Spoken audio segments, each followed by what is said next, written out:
Tell me about the children. Dr. Halsey.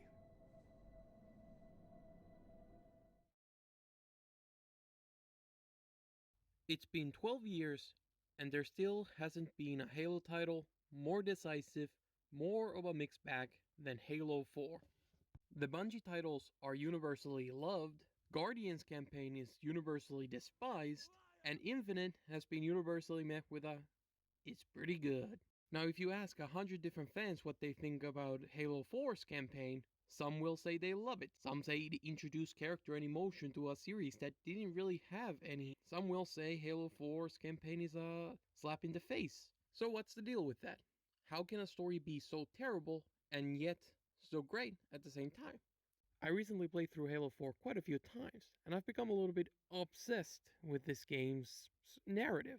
I think Halo 4 is an absolutely fascinating case of a game that manages to come up with all the right ideas, and yet fails to execute almost all of them correctly. Halo 4 is the correct pieces in the wrong order. All stories are composed of multiple different layers. There is the first layer, which is the surface level. Everything that happens in the story as it is. It's exactly what you see. It is Chief picks up a gun, Chief walks over there, Chief moves his head.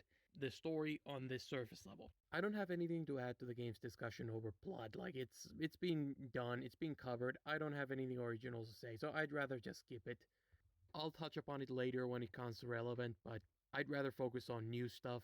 I have more points that are hopefully original on the other layers. The layers of story are not something that are set in stone. They don't have to be broken down the way I break them down here. This is just my breakdown for the purpose of this video, so I can make my points easier this way. Now, the second layer is the themes of the story. It is the underlying meaning of it all. Why does 343 write a story about Cortana breaking down? Why does 343 want to tell us about Master Chief discovering his humanity?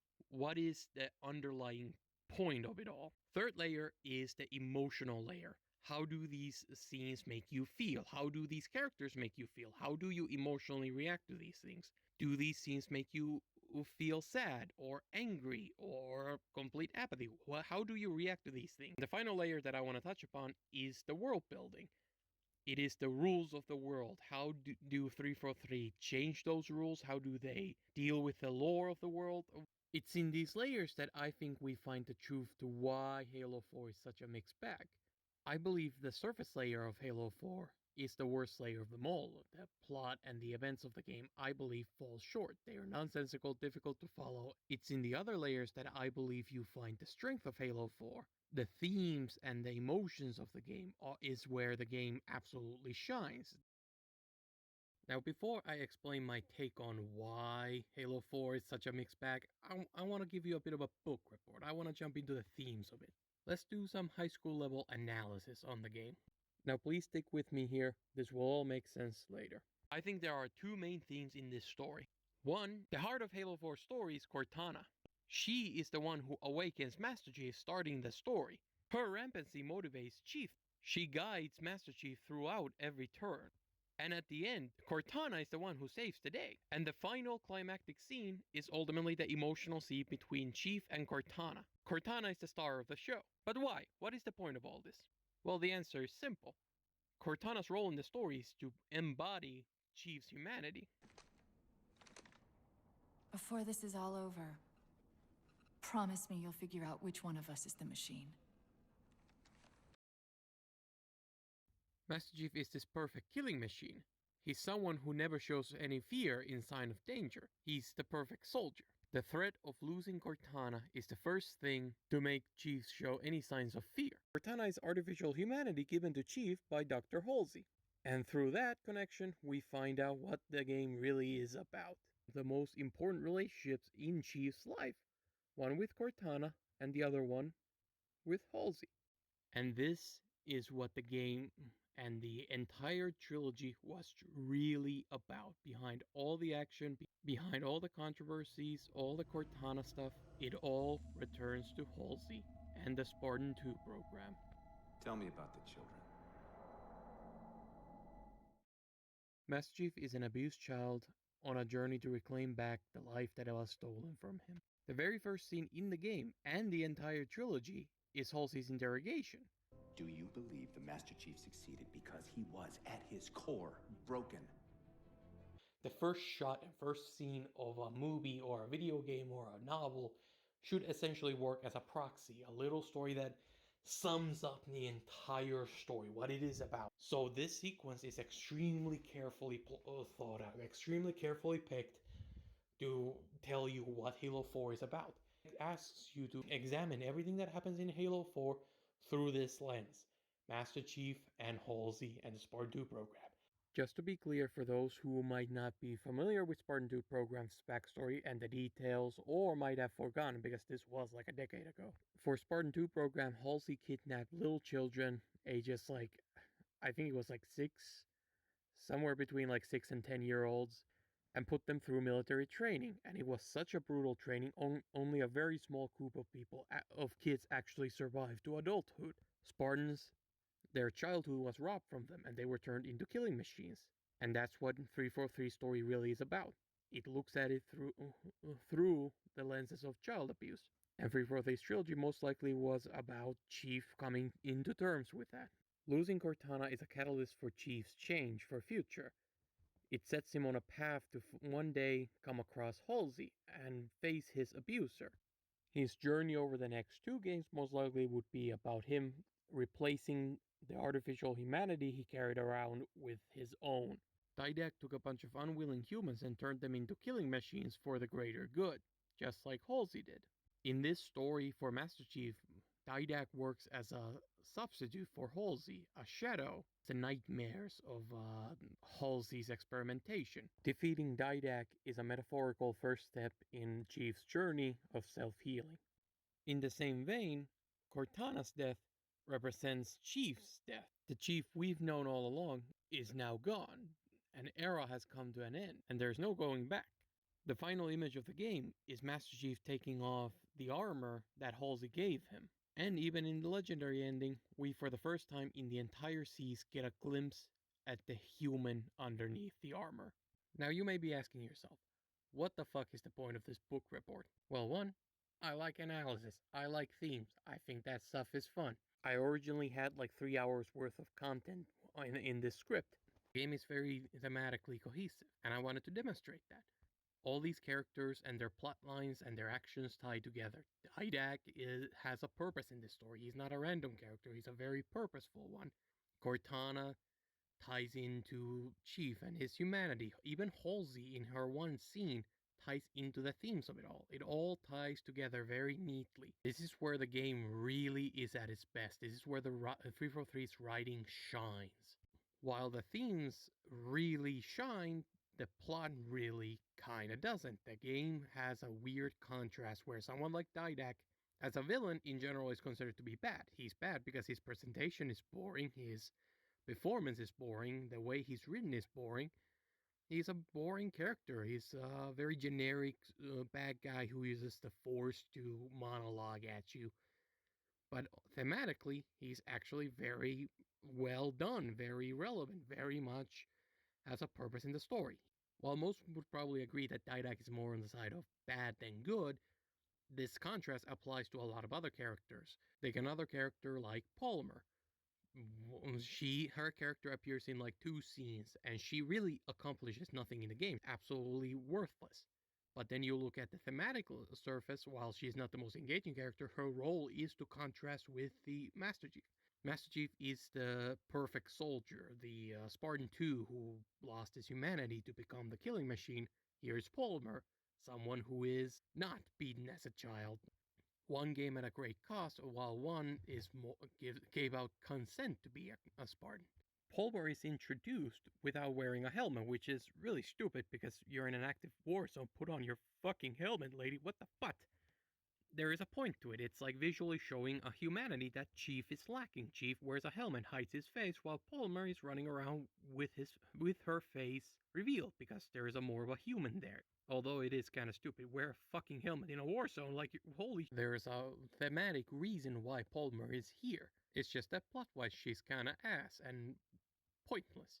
The librarian even has a role. He is meant to be Didact's humanity, Didact's Cortana, somebody who essentially loses that humanity.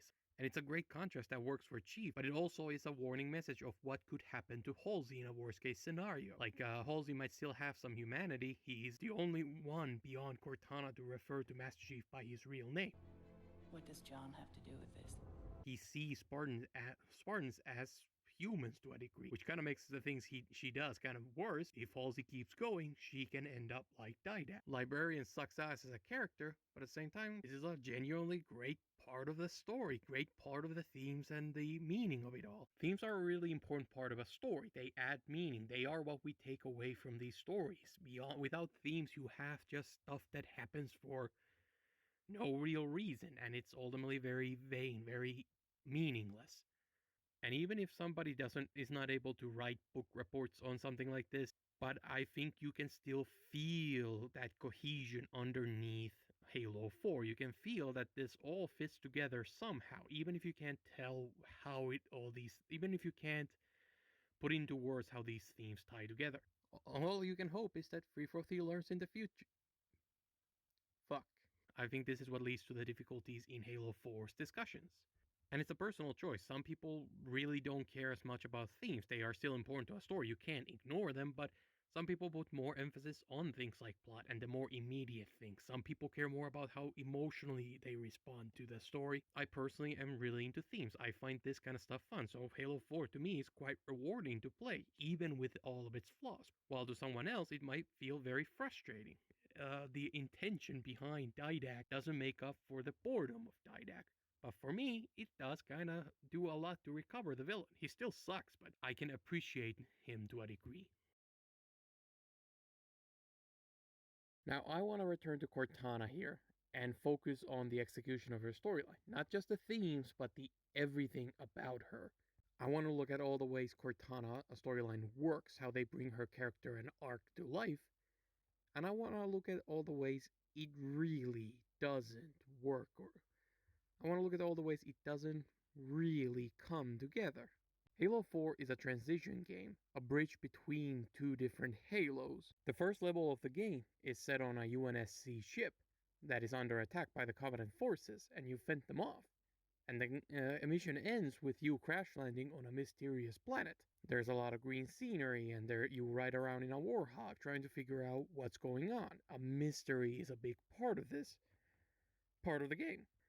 This is drawing very heavily from Combat Evolved, and then rampancy is introduced. As the game goes on, you fight against Covenant forces, and as rampancy gets worse, the game begins to change. You're introduced to the Forerunners. You're then introduced to Forerunner weaponry, new enemy types, and you start to spend more time in Forerunner environments. The final level is entirely Forerunner. It all feels very foreign, very strange, and out of place. It doesn't feel like Halo. By the end, Cortana cannot do the things you ask her to do, so it's Chief who has to reassure her. I can't believe you did that. Cortana, I need that info. Look, don't think about the Didact. Don't think about the Composer. Only focus on finding me Tilson. Tilson. Sandra Kay. Female, 51 years of age. Doctor of Archaeology, Pegasi Institute. Got her! A lot of emotion compared to his previous self. Everything climaxes here. Until then, Cortana dies.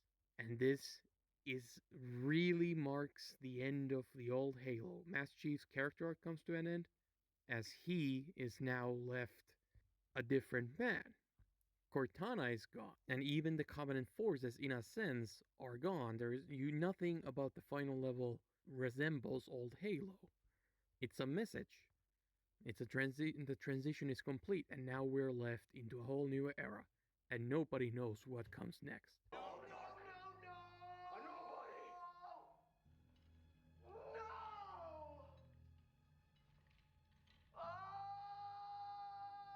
Now, while this transition thing I think is quite clever, and I think it's a very good way to go about transitioning Halo into the new era, but I think it falls apart on a couple areas. One, I think the Forerunner architecture and in general the art style 343 has gone with, everything looks samey. Like when you look at the Covenant, the elites and the jackals and brutes and grunts all look very unique. They all are very, very different from each other. But then you look at the Forerunners and they all look kind of same. They're all cut from the same over-designed cloth. It's really hard to tell the difference between two different Forerunner structures. Feels like a downgrade, and that's kind of a problem. It's like it might be a clever setup, but if it's a downgrade, that's just a bad transition. Now I want to return to the most important part of Halo 4, and that is Cortana. You know, this is gonna be really weird because I previously defended Palmer and Didac, parts that usually people don't like, and now I'm gonna be criticizing the part that most people agree is the best part of the game, and that's Cortana and Chief's relationship. I promise I'm not trying to be a hipster. I think I have a good case to make. Let's look at how this all affects Chief first. The whole point of this storyline is to set Chief on his way of change. So why the fuck does he come out of the pod already more talkative than him before? Chief! Easy. You've been out for a while. Where are we? Why did you wake me? You've been busy. Seems like old times. Ready to get back to work? Could it be a rescue team? How long was I out? Somebody should have found us by now. What's that? How close are we to the observation deck? I thought we had a truce with the Covenant. Maybe they haven't recognized us. We need to get off this ship. Are any of the ship-to-ship defenses online? Cortana, the Covenant weren't the ones scanning us. Where are the closest escape pods? Can you track the escape pods? While I like all these ideas, it's undermined by a really baffling choice to make the changes happen the moment the game begins. Which is weird because they clearly had intentions of slowly making those changes throughout the game. So why was this one left out? What the fuck? Rampage creates a lot of great moments in the story, and I think it's a great plot line, but I think it ultimately falls short because the game doesn't go hard enough on the rampancy. I think there are two levels that the rampancy works on, and I think 343 fails on both levels. One, the effects in gameplay. Two, the effects on character. In gameplay, there are effects on Cortana's rampancy. There are moments where she calls you names, or she fails to open a door, or opens it very slowly. And those are some of the best moments in the game where you are feeling the effects of it all. You're in that headspace. Gameplay wise, you know how this is supposed to go. Cortana is supposed to give you exposition, and instead she yells at you. You've relied on Cortana all this time, and now she is failing you. The problem with all of this, even though it's really good stuff, is that it's so few and far between. Most of this stuff doesn't happen until the second half, and not really until the third act. Third act is where it all starts to really matter. For most of the campaign, she is reliable. She's way too reliable. There needs to be more consequences to this stuff. Because ultimately, as it stands in the game, most of the time, the only consequence of Cortana's rampancy is that she fails her RNG checks. She's useful. She's even vital for success. Chief couldn't traverse these locations without her. So of course, when given the choice whether to bring Cortana along or not, he's gonna bring her along because why not? Like, it's like if she fails, it's like, well, not bringing her along would mean there would be failure anyway. So it's like you might as well take the shot. Now imagine if she fell apart much faster and you went harder on it and make her useless by halfway point and have the second half her be straight up a liability. Instead of failing to open doors, she would be closing them. You know, like imagine if she didn't just call you names, but you had like 10 different voices inside your head, 10 different Cortanas telling you different things. Something akin to Hellblade, Senya's Sacrifice. Make the HUD give you multiple objectives, wrong objectives. You know, like it's like have her tell you the wrong bullet amount you have in your gun. This would force the player to really feel the effects of the rampants, and that leads to the second point, which is character. In this kind of scenario where Cortana is straight up a liability, the character of Admiral would make more sense. He wouldn't need to be a dick for no reason. It's like he would have a real reason to be concerned, as Chief would be risking their lives over malfunctioning AI. Hell, it would be even better if like the Admiral would be straight up being nice, like he would be giving you like a alternative AI, be like, hey, here have the ship's AI. It's completely functional. And then when Chief says No, no, sir. well, that would like be a lot more emotional, a lot more really highlight the arc he's going, and it's like it would create much more natural tension as well to the story. In the current draft, the heart of the issue is that Master Chief is acting logically. It makes sense to bring Cortana along. He's not forced to choose between his emotions and what makes sense. It's like he can have both. There is no dilemma. And really, the problem with 343 is that they start to do this. They have all the correct ideas, but they just don't go far enough. They don't go hard enough. You can see the greatness. You can feel how all of this works and how all these pieces fit together, but they're just not put together correctly. And it just leaves Halo 4 feeling very frustrating to play through, very frustratingly mediocre, if not straight up bad at times. And this story clearly could be so much more. Now I want to quickly speak on the dialogue in the game. This is something that is, which is, what do you know? Also a mixed bag, just like everything else in the game. What do you know? Now, I'm not a native English speaker, so I don't want to say too long on this. I want to highlight a couple of things. One, I think the dialogue overall is pretty good. Specifically, one of the main things that this game has added to the game successfully compared to previous Halo games is subtext. Subtext basically means between the lines. I am ordering you to surrender that AI! No, sir.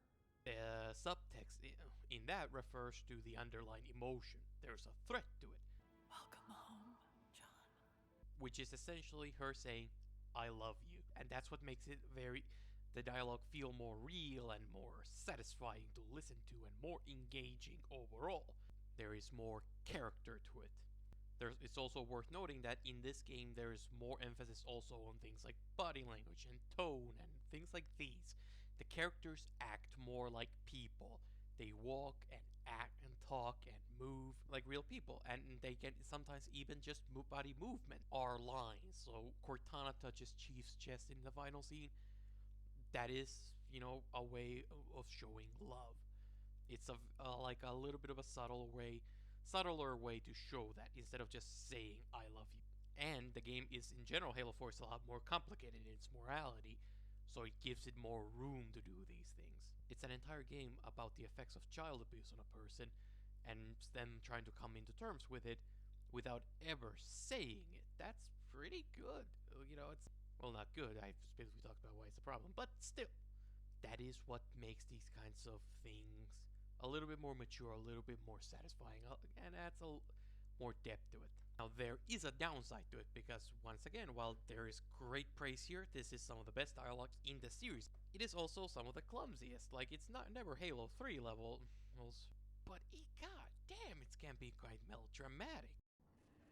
But for all that, I'll never actually know if it looks real.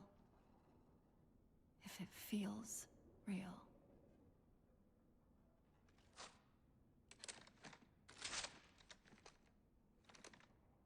Before this is all over, promise me you'll figure out which one of us is the machine. Explains the theme of the game. It's clumsy and takes you out of it. Nobody would ever say that, and it takes out the fun of interpretation. It's like, it's really good, kind of half really good, and I get it. And it's like, I think it works for a greater cause, but god damn do I not cringe whenever I hear it.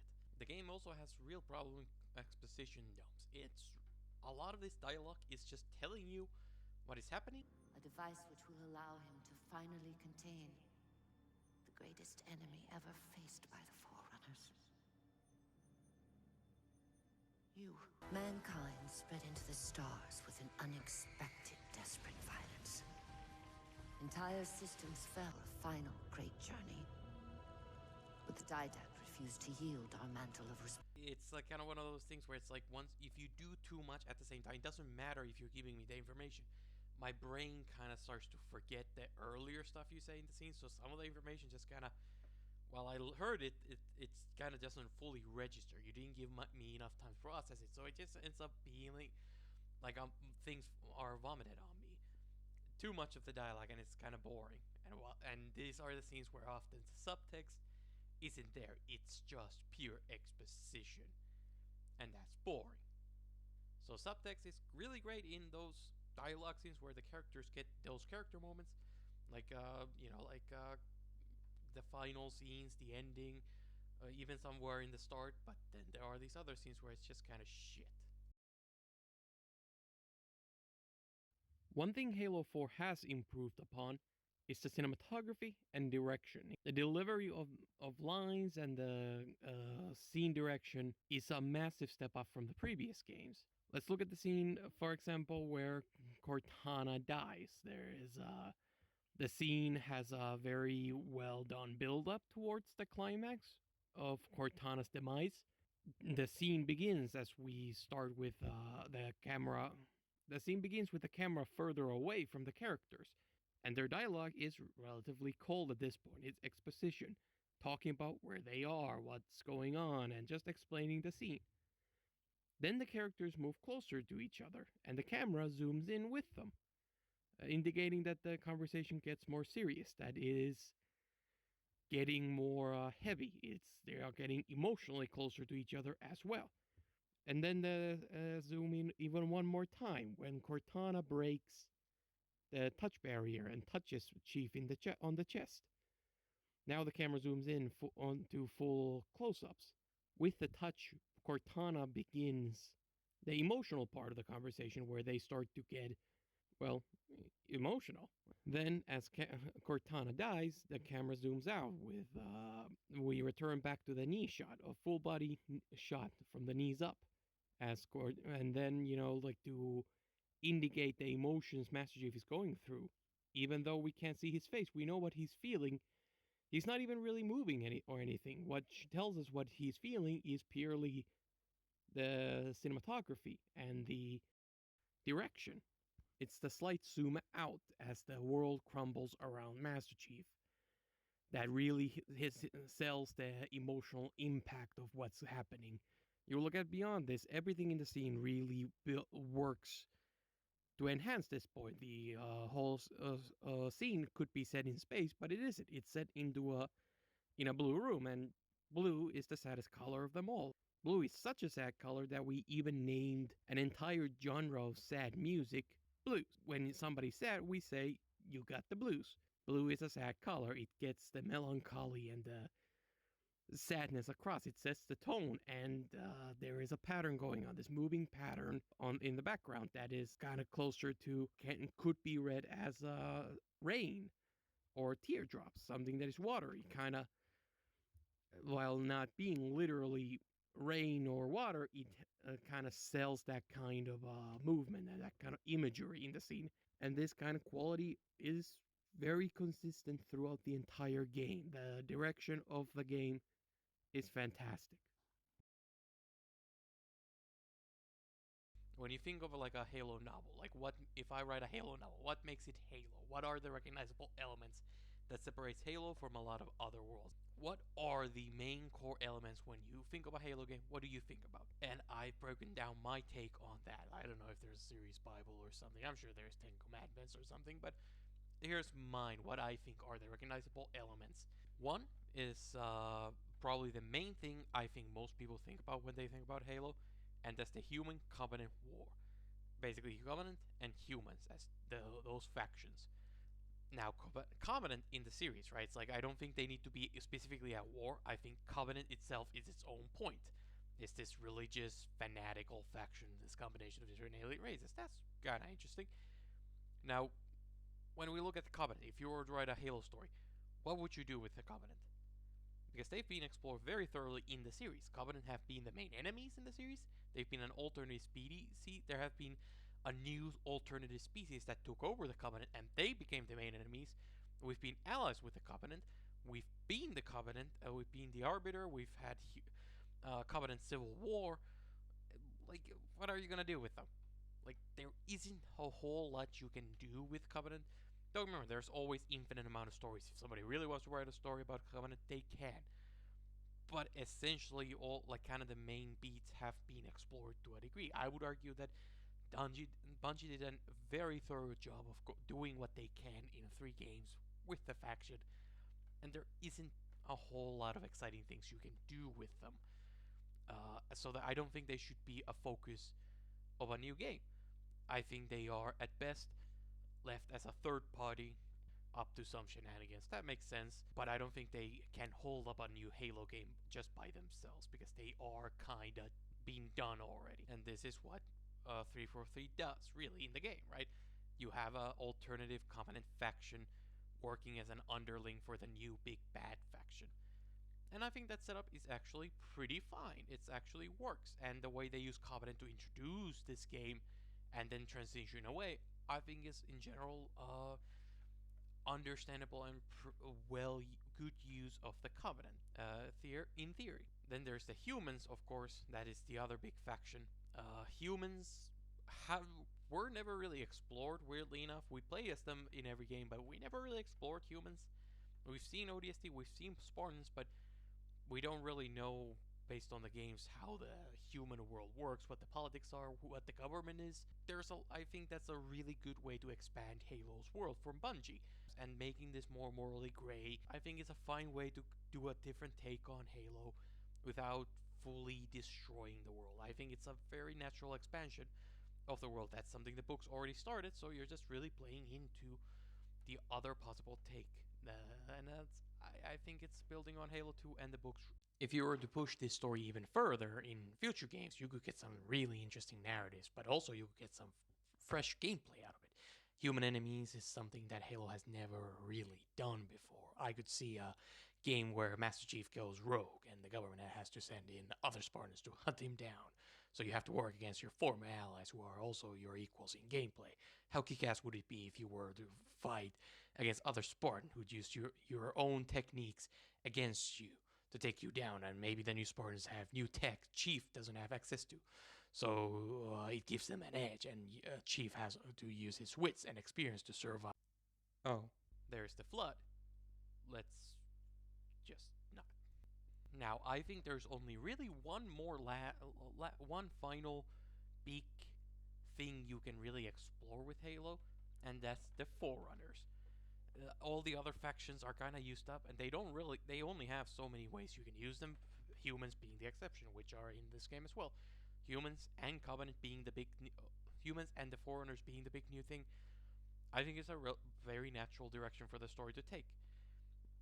Now, there is one thing that is worth noting, and this is one of my bigger, and I don't know if it's a more unique point that I want to make. I think Forerunners are the where you should be going, but Forerunners as a role in the story, Foreigners were meant to be a mystery without an answer. Shut up. Implication is different from coming out and saying it, and that room for ambiguity is a very important part of it. A piece mystery in the world of Halo. And, like if you expand on Forerunners, especially if you make him an actual faction, that fundamentally destroys the mystery. That mystery doesn't exist anymore. And especially if it's a different answer to what everybody thought was going to be, it does feel shocking. You are fundamentally altering Halo's world.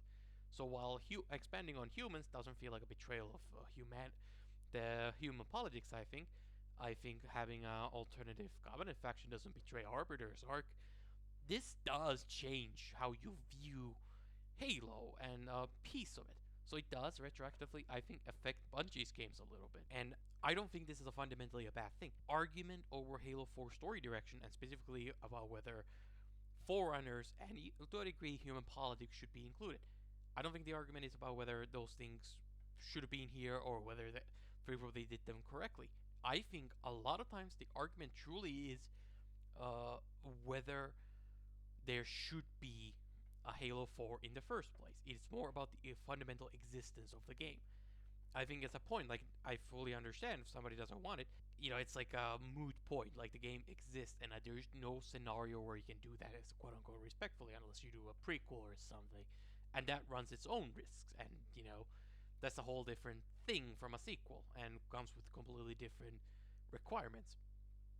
But it's like, I think that's really the problem in it. Not really that what they did with Forerunners, more that it's there shouldn't be an answer to a mystery that does change Halo. And for some people, that is unacceptable, unforgivable, even. And like I mentioned earlier, it's not a very good execution anyway. Now, there is one more direction that is worth mentioning, and that is creating a completely new corner of the universe, which runs the risk of feeling completely foreign and removed from everything else. This is fine. This happens for long-running franchises constantly, and I suspect after Infinite, it has to happen to Halo as well at some point. This is Halo so far. The closest thing it has come to this is, I think, dealing with the AI revolution in Halo 5. That is born out of human politics. It is born out of Forerunner, so it is tied to those things. But it is essentially a new faction doing a new thing with new goals and dynamics.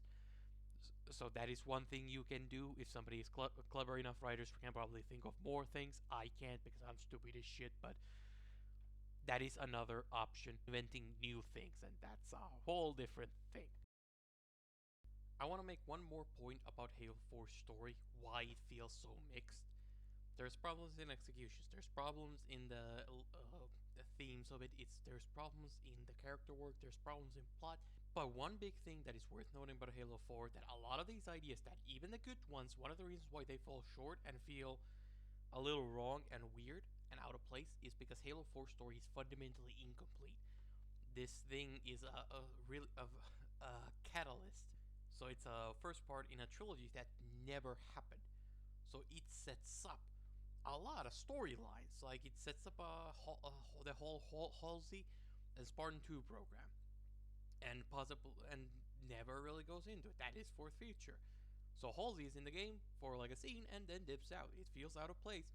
Maybe if we played 2 more games, it's like would feel like a very natural part of this story suddenly. Retroactively make it really good. But we never got to that part, so it's just kind of there, and it's really weird. The whole idea of government trying to replace Master Chief, where that is going, like I don't know if it's somewhere. It's like in these games, I don't know, but that never went anywhere. Like Spartan 4s exist, but they're not used to further the themes of this game, which is really the contrast of Master Chief with with them. You know, the new generation, like they didn't come with the human cost of the Spartan 2s, but they are not as good. Like, what does that contrast say? Is it worth it? And the future games seem to kind of shit on Spartan 4s like a lot. There seems to be a weird hatred of them. They're constantly killed off and treated like they're shit. They're just treated as ODST or Marines, be very expendable. And while that's like to a degree, I'm sure a lot of fans find that satisfying because haha, Master Chief is the OG cool one, but thematically it's kind of like fucked up. Like like it was good that Halsey beat those kids. Like it's actually a good thing. Be happy about it. It's like feels like that nuance is lost. While Halo 4 seemed to have like preparing to do something more, mass produce them, find a way to create these monsters without being monsters. And it's like you had I think there are setups where Chief is like Cortana represents Chief's humanity, this artificial humanity that was given to him by Halsey. Losing that would force him to find a real humanity, his own, somewhere.